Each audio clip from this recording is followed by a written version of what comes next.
sebuah perjalanan ziarah iman tentang kuasa, dampak, dan nilai kasih Allah yang tidak akan pernah dan tidak dapat berakhir.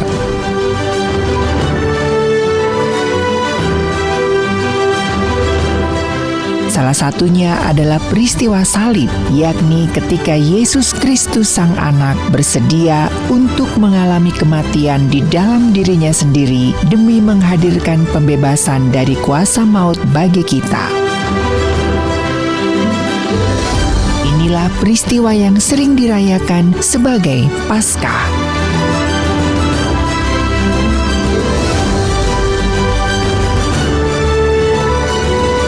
Amerta kasih Allah, abadi, tak pernah mati.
Kira-kira jam 12, kegelapan meliputi seluruh daerah itu sampai jam 3. Tabir bait suci terbelah dua dari atas sampai ke bawah.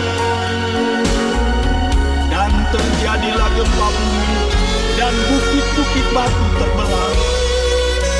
Terdengar suara Yesus berseru, "Eloi, Eloi, lama sabachthani?" Ya Bapa, ya Bapa, mengapa Engkau meninggalkan aku? Mahkota duri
Kematian Yesus di kayu salib sering dimaknai sebagai sebuah wujud kasih tanpa batas yang begitu besar mengubahkan kehidupan.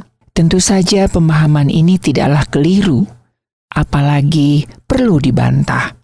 Namun sebagai umat percaya, kita juga tidak boleh kehilangan nilai pemaknaan terhadap wujud kasih tersebut yang cenderung menikmatinya secara egois dan narsis.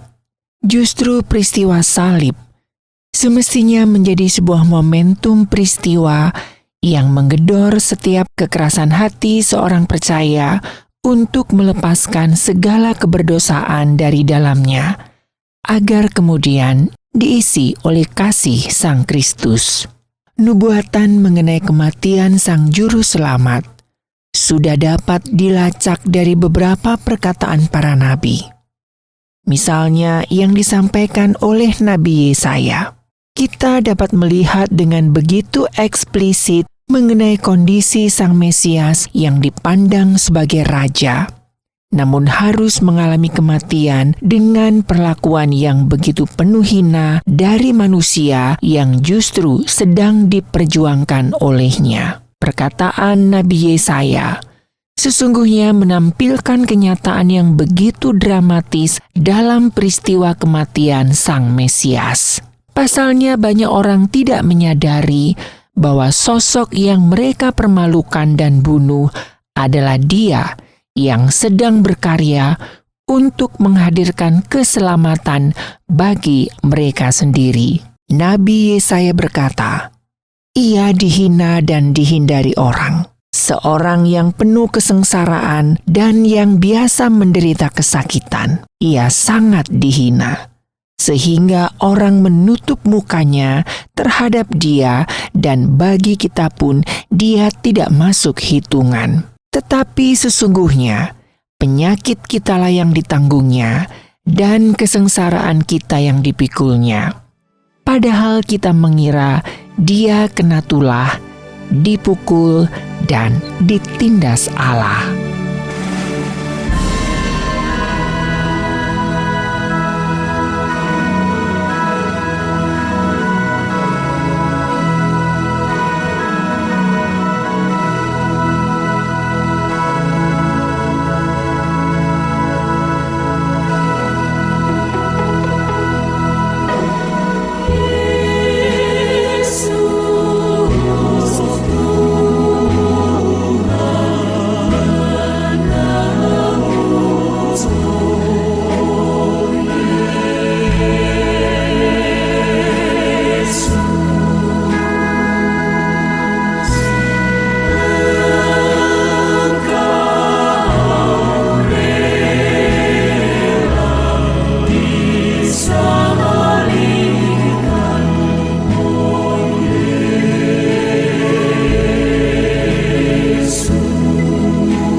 Selaras dengan nilai nubuatan Nabi Yesaya, Athanasius dari Alexandria, salah seorang tokoh gereja abad keempat, pernah memberikan pernyataan bahwa kematian yang dialami oleh Sang Firman sebagai manusia di atas kayu salib merupakan aksi cinta yang sangat murni bagi manusia, sehingga segala keberdosaan yang melekat pada diri manusia pun ikut hancur melalui kematian Yesus. Bagi sebagian orang yang masih terlalu berkeras hati untuk menolak Yesus, tentu peristiwa salib akan dianggap sebagai bukti kelemahannya. Itulah mengapa muncul penolakan dan sikap merendahkan terhadap karya penyelamatan yang Yesus Kristus lakukan. Namun bagi setiap orang yang dengan sadar menerimanya sebagai karya penebusan penuh cinta, semestinya peristiwa salib direspon dalam kesediaan untuk berkomitmen menjalani bentuk hidup baru yang lepas dari ikatan keberdosaan. Pertanyaannya adalah, apakah setiap umat Tuhan sudah dengan sungguh-sungguh merespon peristiwa salib dalam kesadaran terhadap cinta Sang Firman dan sikap merendahkan di hadapan tubuh Sang Firman? Atau jangan-jangan masih banyak umat Tuhan yang justru menjalani Jumat Agung tanpa adanya pemaknaan yang menyeluruh terhadap peristiwa salib tersebut?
Kau tinggallah serta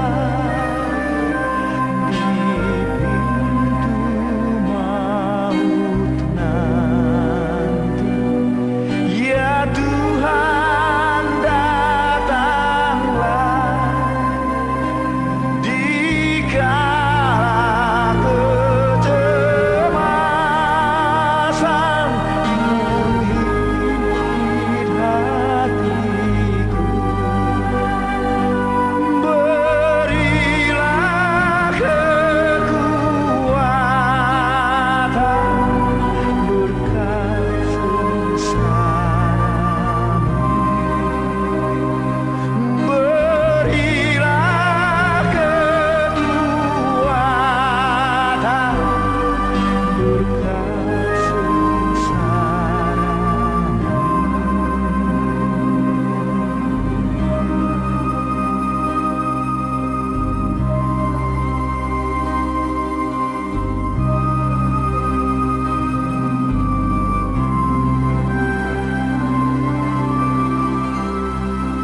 Tidak sedikit air mata yang menetes jika ingat akan penderitaan Yesus. Sejak perayaan Kamis Putih, di mana para murid dan umat Tuhan harus dihadapkan pada kenyataan pahit bahwa ada murid yang berkhianat. Yesus yang tahu hal ini pun masih bisa tenang. Ia mencuci kaki para murid, termasuk si pengkhianat, lalu bersantap bersama seperti pesta perpisahan. Usai perjamuan, ia sampai di tempat bernama Getsemani. Yesus berpamitan pada para murid untuk berdoa. Dia pun mengajak Petrus dan kedua anak Zebedeus. Yesus benar-benar merasa gentar dan sedih.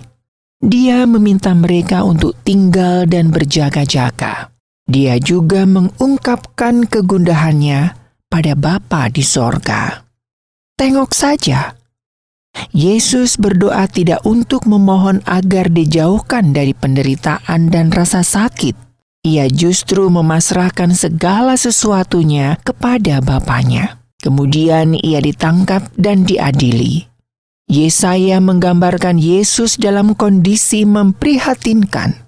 Yesus terus menutup mulutnya, tak mengeluarkan sepatah kata pun, termasuk membela diri. Ia pun tidak menyebut nama para murid atau orang tuanya. Ia sama sekali tidak meminta bantuan pada siapapun. Satu pertanyaan besar, kenapa? Padahal Yesus disebut sebagai keturunan Daud. Koneksinya tentu tidak main-main. Apalagi semasa hidup ia membangkitkan orang mati dan mengusir roh jahat. Penggambaran puncak sengsara Yesus dituliskan Yesaya dengan ringkas tapi mengena. Sesungguhnya, Dia tertikam oleh karena pemberontakan kita. Dia diremukkan oleh karena kejahatan kita.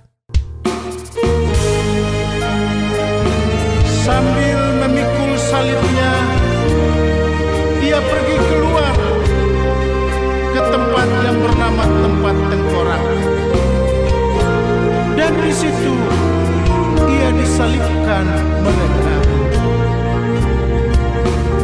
Di Jumat mulia, betapa pilunya Yesus diolok dan didera. Ia memikul salib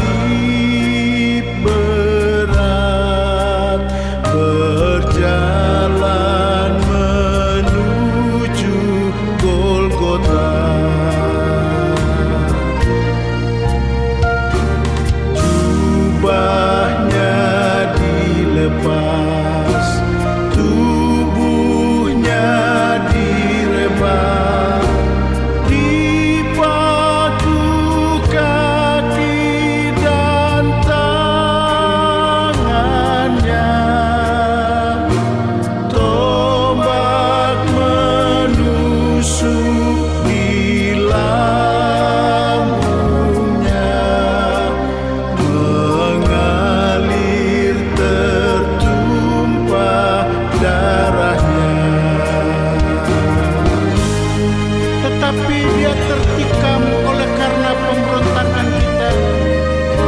Dia diremukkan karena kejahatan kita. Ganjaran yang mendatangkan keselamatan bagi kita ditimpakan kepadanya, dan oleh bilur-bilurnya kita menjadi sembuh. Mentari meredup, bumi pun bergetar, ronta melihat sang Khaliknya, menahan sakit di salibnya demi dosa umat manusia.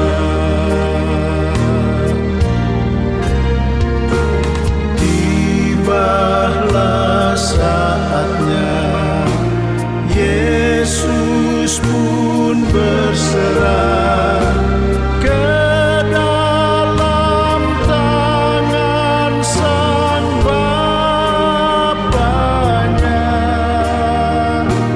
Ia pun mati di salibnya, genaplah nubuat firman-Nya. Karena Anak Manusia juga datang, bukan untuk dilayani, melainkan untuk melayani, dan untuk memberikan nyawanya menjadi tebusan bagi banyak orang. Di Jumat mulia, betapa pilunya Yesus diolok dan didera. Ia memikul salib berat, berjalan menuju Golgota. Berjalan menuju Golgota. Saat disalibkan, Yesus ditikam dengan tombak tepat pada lambungnya. Darah dan air keluar melengkapi apa yang tertulis dalam kitab suci bahwa tidak ada tulangnya yang dipatahkan. Dosa-dosa manusia ditanggung oleh Yesus, dipikulnya, lalu disalibkan di puncak Golgota. Rasanya Jumat Agung kurang pas jika disebut mengenang sengsara dan wafat Tuhan. Hari ini malah bisa disebut perayaan akan cinta, puncak dari segala cinta. Yesus sama sekali tidak menagih ganti penderitaan yang dialaminya. Kendati demikian, Ia memberikan banyak teladan hingga akhir hayat bahwa pengorbanan dan derita dilakukan demi cinta, bukan kekuasaan, materi, ataupun popularitas.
dosanya,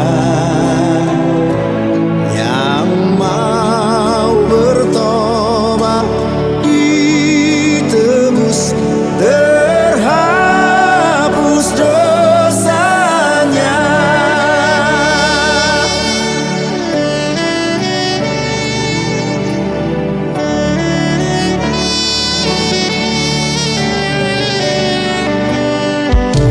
Penyamun yang di sisinya diberi anugerah.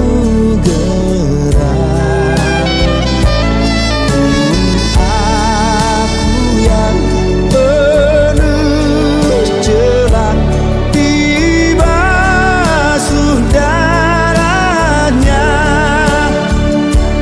dibasuh darahnya, dibasuh darahnya.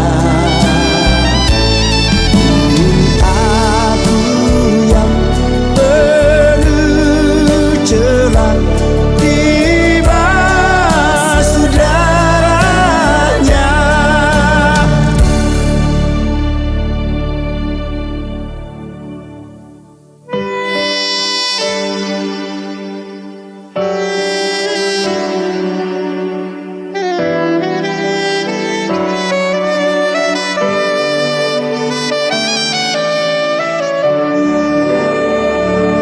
Ya anak domba, darahmu tak hilang kuasanya,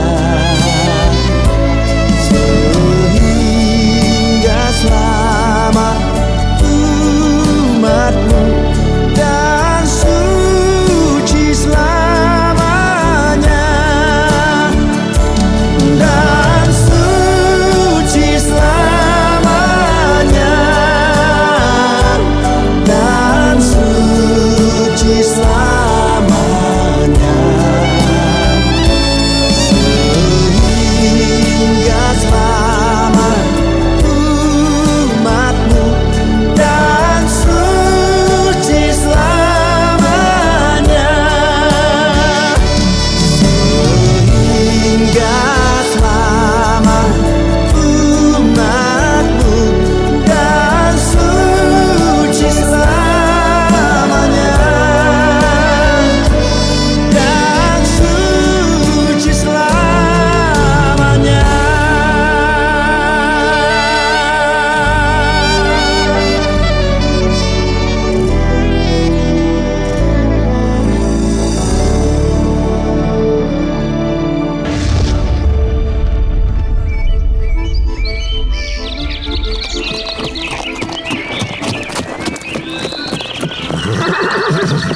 Di sebuah sudut kota Belanda yang asri, beberapa ratus tahun yang silam, tinggallah seorang ibu bersama anak satu-satunya.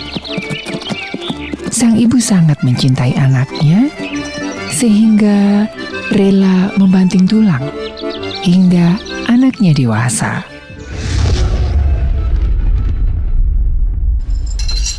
Sarapan dulu, Nak.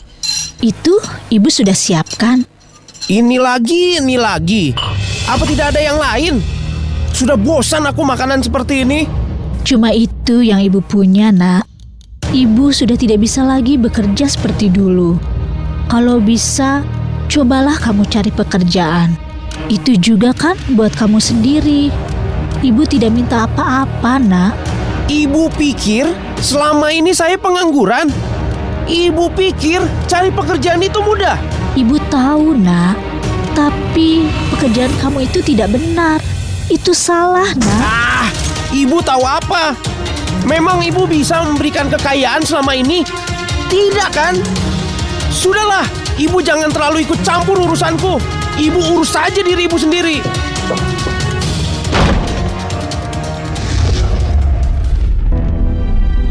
Ternyata anak yang disayanginya sejak kecil tumbuh menjadi pemuda berandalan.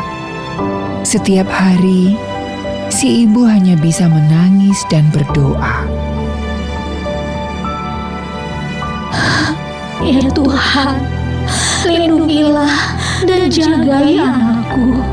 Aku mohon, ubahlah hatinya sebelum aku mati. Tolong ya Tuhan, aku sudah tidak sanggup lagi. Tubuhnya yang kian renta, semakin terhimpit beban yang sangat berat karena tingkah anaknya. Beberapa hari anaknya tidak pulang. Ia berpikir anaknya marah.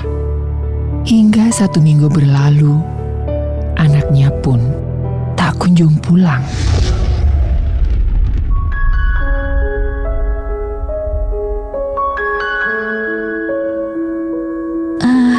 Tidak seperti biasanya, anakku selama ini tidak pulang.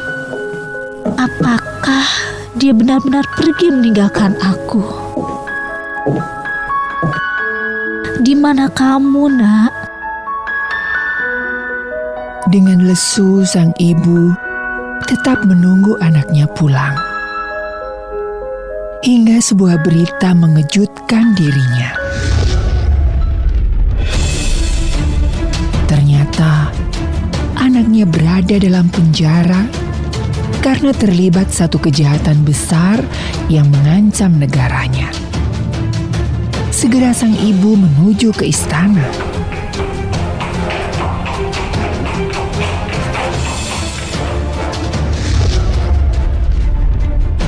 Mohon Tuanku berbelas kasihan kepada anak hamba. Hanya dia anak hamba satu-satunya. Maaf Ibu, ini sudah menjadi aturan kerajaan. Bagi siapapun yang mengancam keselamatan negara, hukumannya adalah mati. Apa? Sejahat itukah anakku? Dia akan dihukum mati, Tuan. Benar Ibu, pengadilan kerajaan sudah memutuskan. Besok pagi ketika lonceng kerajaan berdentang, anak Ibu akan dieksekusi. Secepat itukah, Tuan? Apakah tidak ada belas kasihan untuk anak hamba? Maaf Ibu, itu sudah menjadi keputusan kerajaan.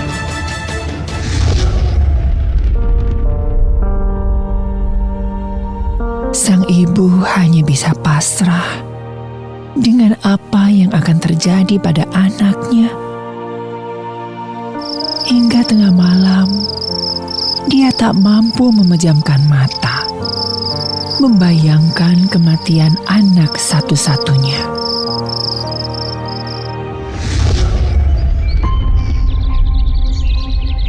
Pagi hari pun tiba.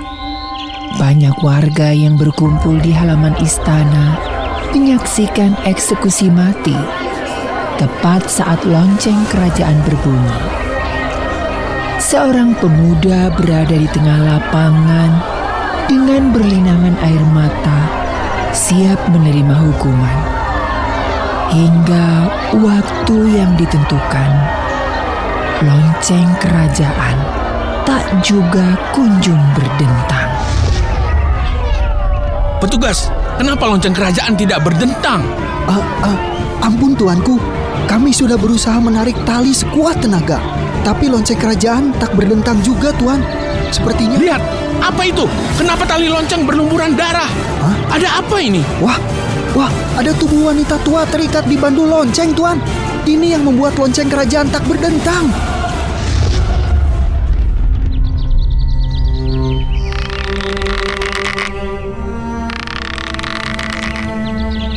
Para petugas pun menurunkan tubuh wanita tua yang sudah tak bernyawa. Pemuda itu pun mengenali sang ibu tua itu. Ibu.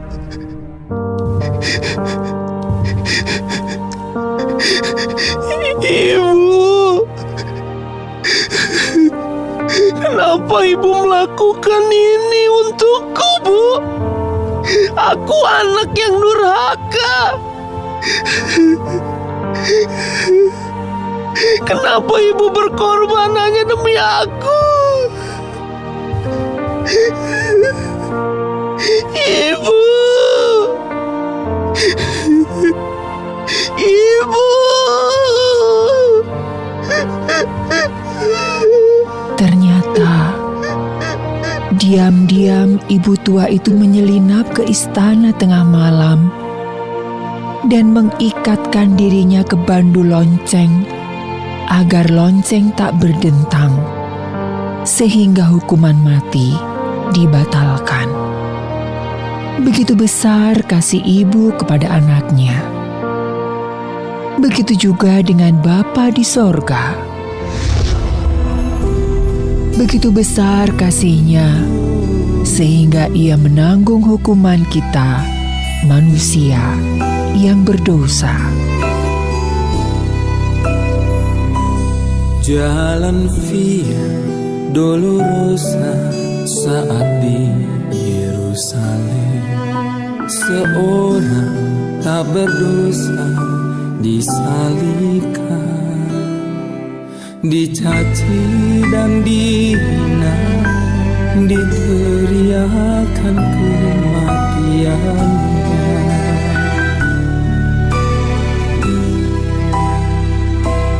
Dia disiksa dan didera, dicambuk di tubuhnya, mahkota duri pada kepalanya. Dipikunya salibnya, dia melangkah menuju Kalvari. Jalan Via Dolorosa, jalan penderitaan. Yesus Kristus, domba Allah, disalib. Dia memilih disalib, bukti kasih pada kita. Karena kita, dia serahkan dirinya di Kalvari.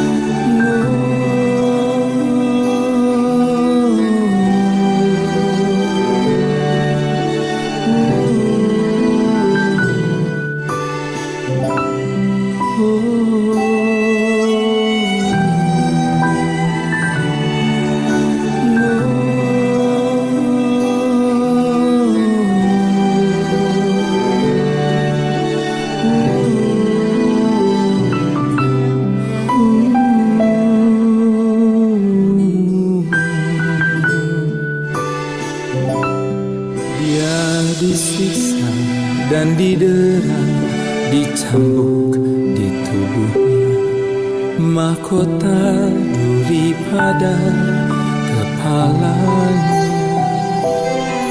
Dipikunya salibnya, dia melangkah menuju Kalvari.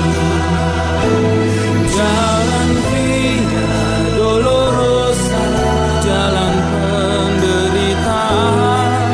Yesus Kristus, domba Allah, disalib.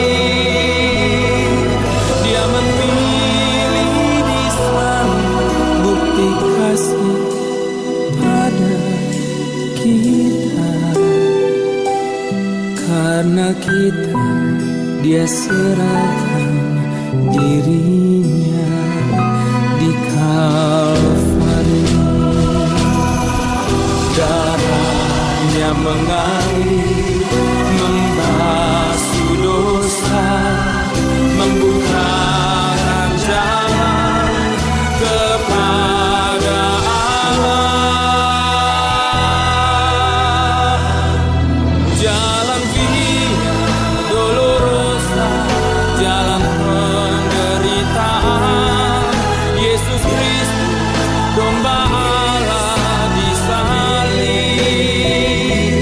Dia memilih disalib, bukti kasih pada kita. Karena kita, dia serahkan dirinya di Kalvari.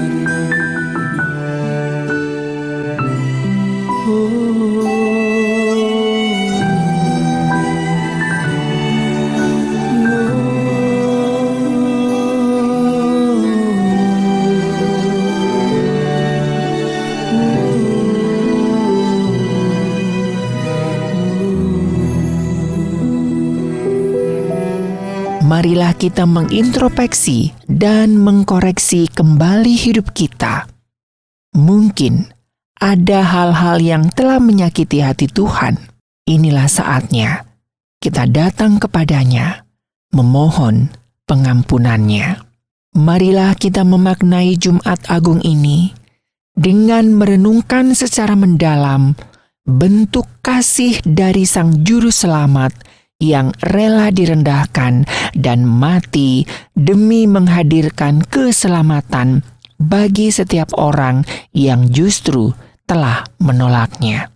Biarkanlah perkataan Nabi Yesaya menjadi teguran sekaligus ajaan bagi kita untuk merendahkan hati di hadapan tubuh Sang Firman yang sedang menerima kematian di dalam dirinya, yakni Dia tertikam oleh karena pemberontakan kita. Dia diremukkan oleh karena kejahatan kita. Ganjaran yang mendatangkan keselamatan bagi kita ditimpakan kepadanya. Dan oleh bilur-bilurnya, kita menjadi sembuh. Amerta kasih Allah, abadi dan tak pernah mati.